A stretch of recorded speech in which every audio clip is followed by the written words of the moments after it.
Hey everyone, welcome to my channel. And if you love tech unboxings and simple tips, you are in the right place. In today's video, I'm going to show you how to fix a payment device environment is not correct problem and payment warning error on your Android phone. This issue usually appears when you try to make an online payment using UPI or any payment app. Let's fix the problem. Firstly, open the settings app. Now tap on search on and search for developer option and click on developer options. Now scroll down and tap on the toggle against USB dubbing to turn it off, and after this tap on the toggle against use developer options to turn it off. And if you still face the problem, then open the Play Store app.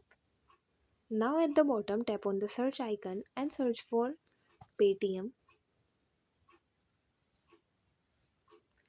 and update it if not.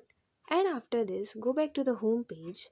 Now long press on the Paytm, tap on info icon.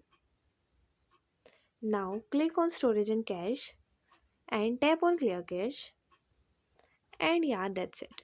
And if you find the information given in the video helpful, please like the video, subscribe to the channel and press the bell icon for more updates. Thank you.